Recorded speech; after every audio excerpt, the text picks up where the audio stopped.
Thom Hartmann here on the news. You need to know this. JP Morgan Chase CEO Jamie Dimon starred in another dog and pony show on Capitol Hill Tuesday, this time appearing before the House Financial Services Committee.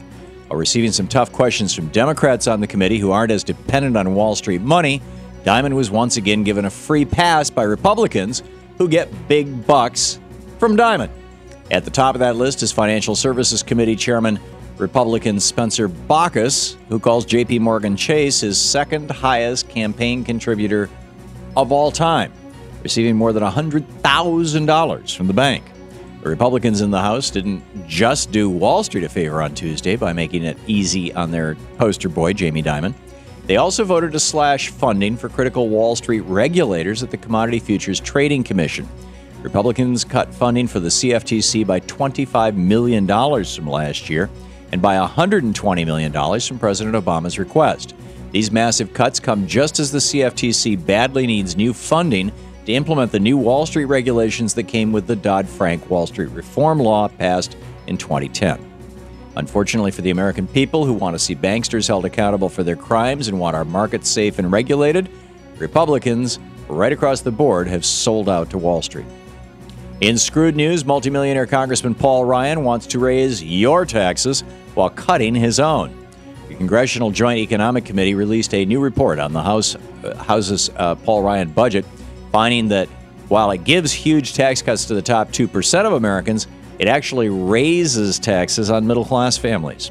Under the Ryan plan, which Republicans passed out of the House of Representatives nearly unanimously earlier this year, households earning more than $1 million a year would see a tax cut of about $300,000 a year.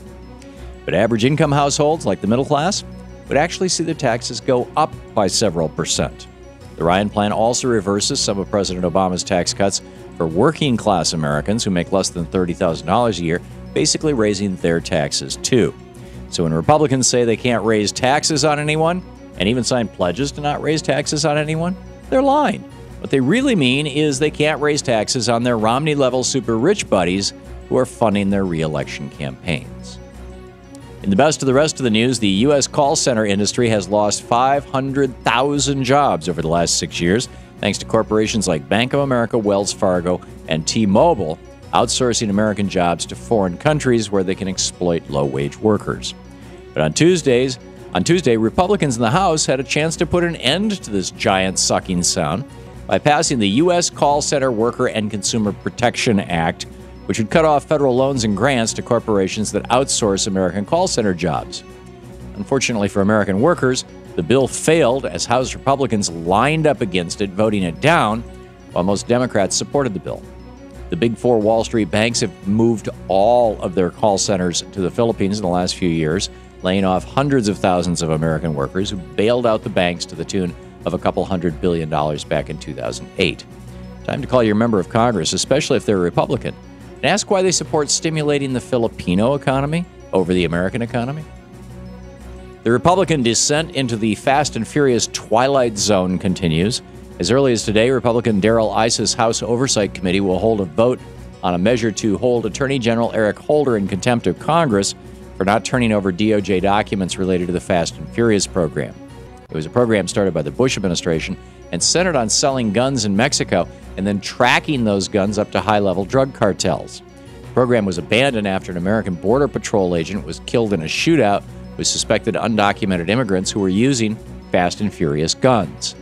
Despite testifying 8 times in front of Congress and handing over thousands of documents, Attorney General Holder was unable to satisfy Congressman Issa's witch hunt.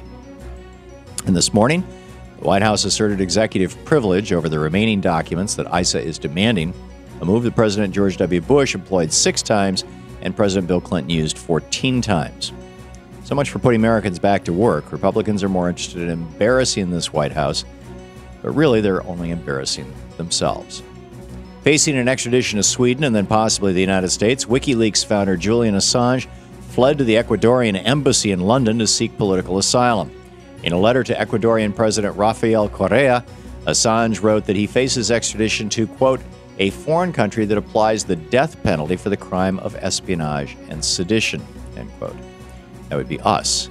Currently, Ecuadorian officials are reviewing Assange's request for asylum, meanwhile, he is out of the reach of British police while he remains technically on foreign soil within the Ecuadorian embassy. Even China allowed one of their political dissidents to find asylum in the United States earlier this year. We'll see if the British government grants the same rights to Assange to leave that country. And finally, after 7 weeks of political turmoil, Greece finally has a government. Reaching out to other pro-austerity parties, the conservative New Democracy Party cobbled together a coalition government that will likely keep Greece in the Eurozone for now. The leader of the New Democracy Party, Antonis Samaras, was sworn in as prime minister today just ahead of an upcoming meeting with Eurozone finance ministers where the new Greek government will try to renegotiate the bailout deal and ease some of the harsh austerity measures that European banksters have forced on Greece. Stay tuned. And that's the way it is today, Wednesday, June 20th, 2012. I'm Thom Hartmann.